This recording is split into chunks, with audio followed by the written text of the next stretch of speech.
Hello class, today we're going to look at patterns. So we're going to start by determining how many triangles are in the diagram. So go ahead and take a second and count up how many you think there are. Alright, so if you guessed or counted 27, you are correct.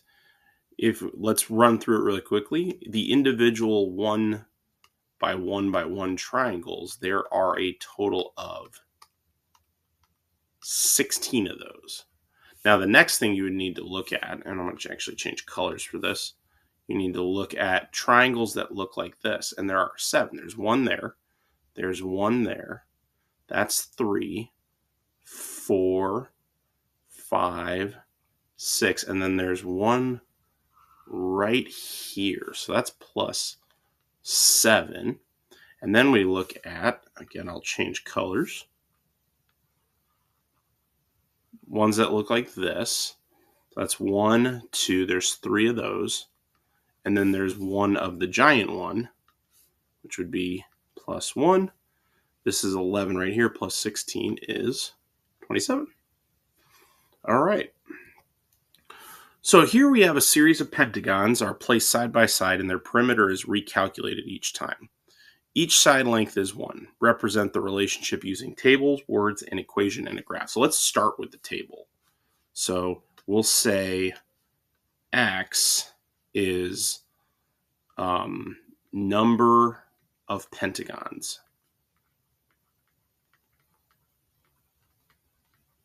Okay. And Y will be the perimeter.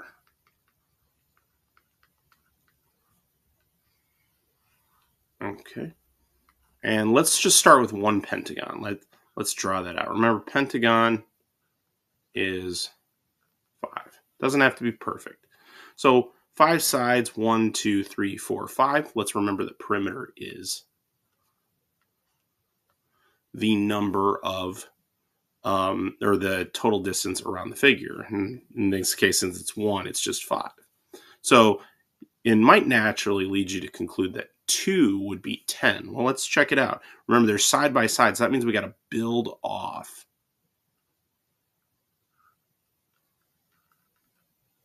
One, two, three, four. 1, 2, 3, 4. Yeah, 5. Okay. Again, a little janky, but okay. Now we have to consider that there's this shared side. So if we count around, start here. That's 1, 2, 3, 4, 5, 6, 7, 8. Okay. This one side they don't share in common. So what would 3 be? Let's go ahead and I will.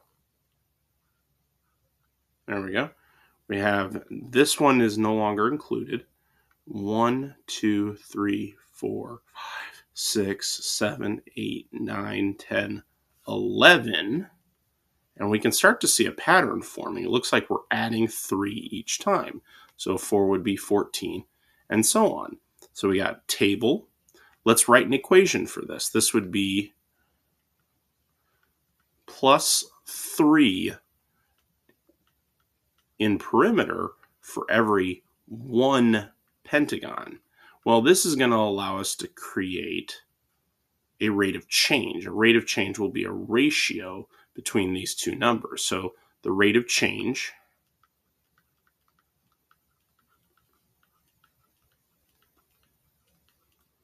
is 3 divided by 1. So that's just 3. Now, if we went backwards 3 and had 0 pentagons, using this pattern, the perimeter would be 2. Now that we have to take a second to think to ourselves, that would obviously be ridiculous, because if we didn't have any pentagons, we wouldn't have any perimeter at all. But in writing an accurate equation, we need to consider the pattern continuing. So at 0 pentagons, we'd have a perimeter of 2. So this equation would be our rate of change times the number of pentagons plus that additional 2 that gives us our correct answer. So we got an equation. Again, we got a table. What about words? Let's go ahead. I'm going to erase a little bit of this table so I can give myself more room. All right. I'm going to change colors for this one. Words. We'll describe it just how we would speak it out. For every one pentagon,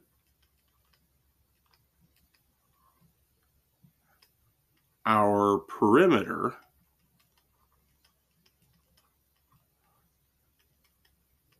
increases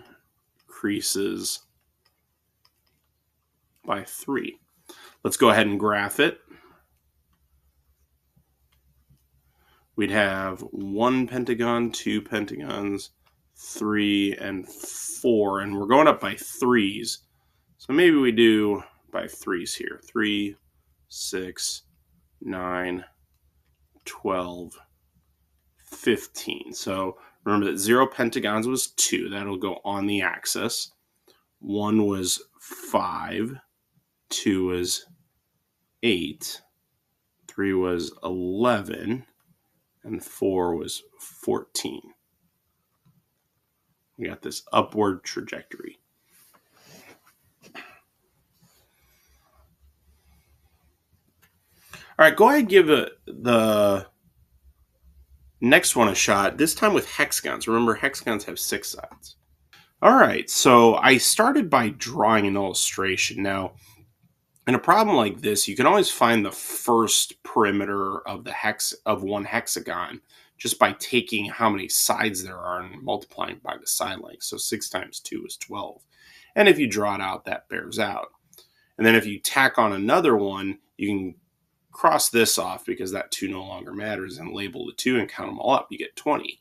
So using our same pattern as last time, not same pattern, but same thought process, we can see we get plus 8 each time. So that gives us a rate of change of 8 over 1. Okay.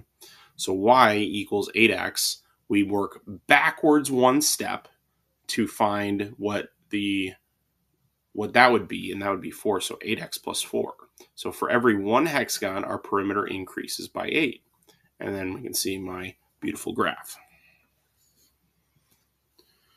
All right, so now let's determine how many triangles are in the diagram, then write the equation to model the situation. Now notice we got 2 different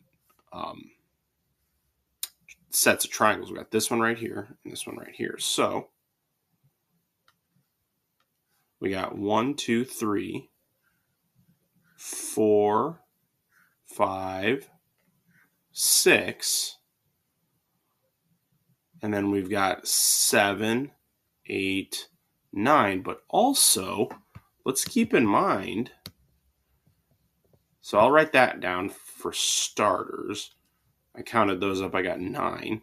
Then we've got these like double ones. So that's 1, and then 2, and then 3, 4, 5, 6. I know that starts to overlap after a while. Let me go ahead and clean that up.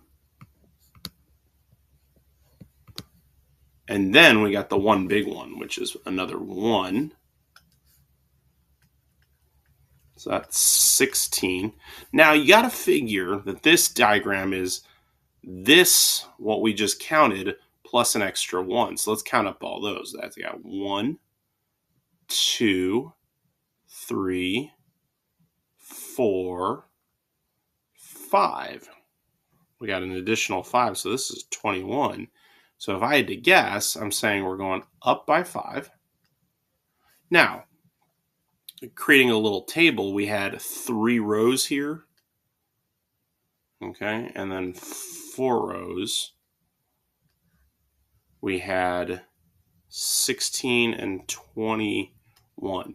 We're going to have to go back 1 step, 2 steps, 3 steps,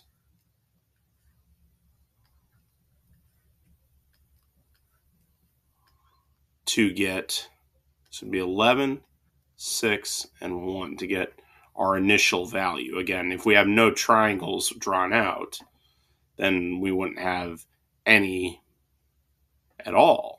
If we don't have a diagram, we don't have any triangles. But again, we have to work this way.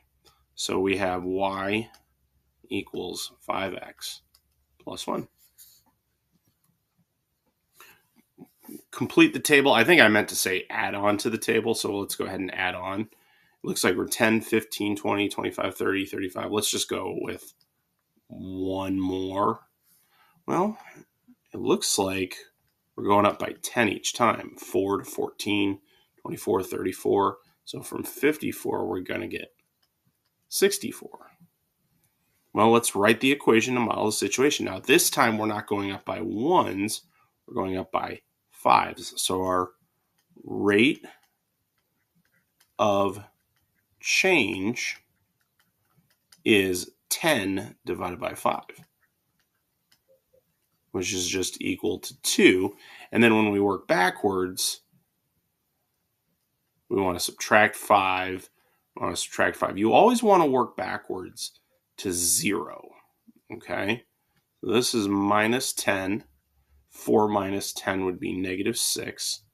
And then another minus 10 would be negative 16. So our equation would be 2x minus 16. Go ahead and give this one a chance as an exit ticket. Thanks for watching.